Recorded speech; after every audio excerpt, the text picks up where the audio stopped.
So Bob and Luke, Yes. and I, my name's Yaela, came up with some ideas. I'm sure there's many more, but we started with just looking at there's a whole area of North Richmond that already has marsh and wetlands, and what we don't know right now is whether they're landscaped in such a way that they are the most effective at mitigating for sea level rise, or mitigating for flooding or wave action, and for pollution, because obviously there's many ways of landscaping where you can have remediation for pollution if it's coming in from the water or draining from streets.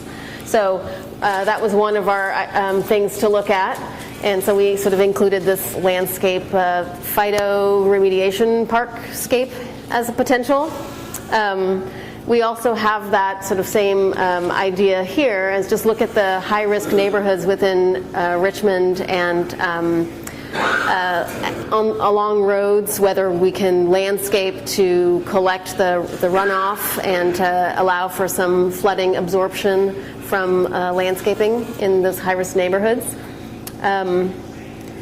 You called it WUNRFs. Yeah, so it's short for a short term. Instead of actually digging out the water underneath it, it's actually have those excavating would take a lot of city planning along with permits and a lot of time.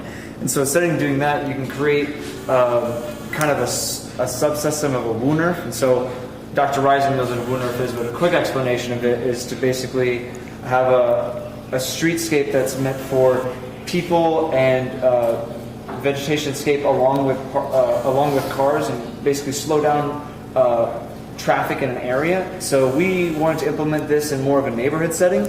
So this is kind of a sub-WUNRF set, and so what we wanted to do is, instead of having just bioswales on the outsides, you can actually have these bioswales come in even wider and kind of force cars to make more winded curves. I know this drawing is straight, so you could actually have these built out a little bit more if you wanted to, and slow down traffic. So solving that, along with creating areas of bioswales to capture rainwater right off the streets for those neighborhoods that don't actually have storm drainage. So we can capture that water and put it right on the streets and not actually have to have that underground infrastructure that takes a whole lot of time.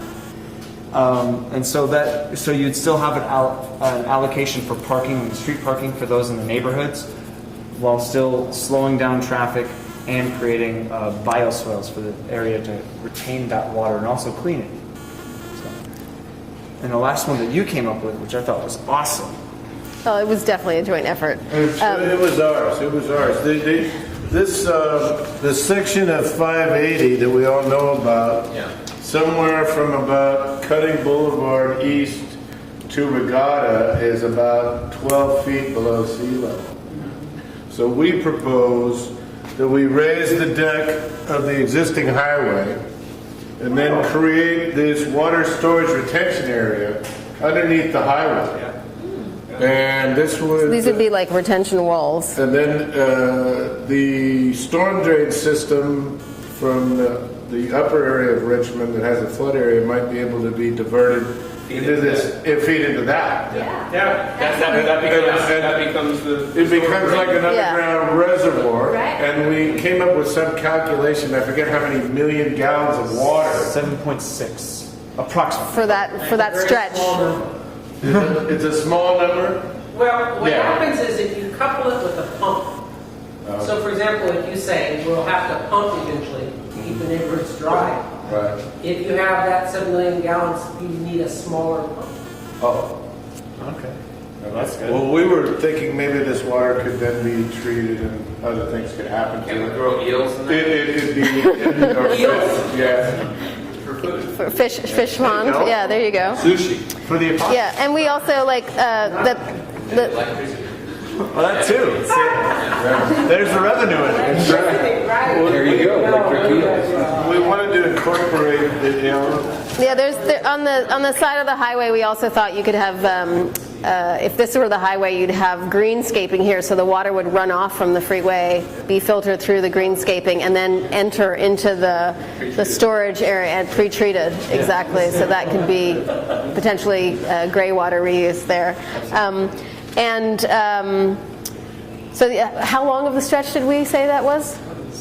Well, we're saying it's at least a mile, mile and a half. Yeah, that's fairly big. We calculated for half a mile. Oh, yeah. Oh, We so it's calculated even more. So then to be over the 14 million. The last thing was to just look at neighborhoods and for any building that's going to be ongoing now to require either stilts or houses to be built on concrete hulls so they could float, and potentially some neighborhoods just restricting building, because there's some neighborhoods where it may not be cost effective to eventually have roads. So they move towards abandoning those neighborhoods. So there we go. Okay. This is going to be hard because we put this upside down and backwards. So here's here's Point Malade. Here's Point Pinole. This is the North Richmond shoreline here. This is the Chevron plant, or the Chevron refinery. So we were looking at these assemblages of marshes that are existing and have been restored, and thinking that we would like to continue that as far as we can. But then we get to places like the landfill, and we get to places like Chevron, and a lot of legacy pollution, and we're worried about digging much. So really we're talking about bringing more soils in and doing the horizontal levee approach there. And we were also looking at, in an ideal world, maybe Chevron would convert from petro to becoming, renewable energy focused. So we have a bunch of windmills here and solar arrays here. We also were looking at 580 and raising 580. We did it more as a causeway, thinking that there was going to be more inundation coming in. We liked this Polder Park idea for this side of the Richmond shoreline. That is, on the side where the Golden Gate is coming in, and so there'd be more wave action on that side, and that seemed like a good place for one of those. And in our horizontal levee approach over here, we were thinking on the backside of those would be the recreational fields that the community is looking for. Going up into the watershed, like in Ream Creek, where it goes through, residential areas, and it's in that, confined open box culvert, that we could use this type of approach to set it back and make it beautiful and more of an amenity. This area here is, there's Wildcat Creek on this side and San Pablo Creek on the other side. And instead of having levees on both sides of each creek, we were thinking outer levees on either one, and then allowing the middle section to flood and become one of those stormwater retention type areas, or places where you have that mixed water.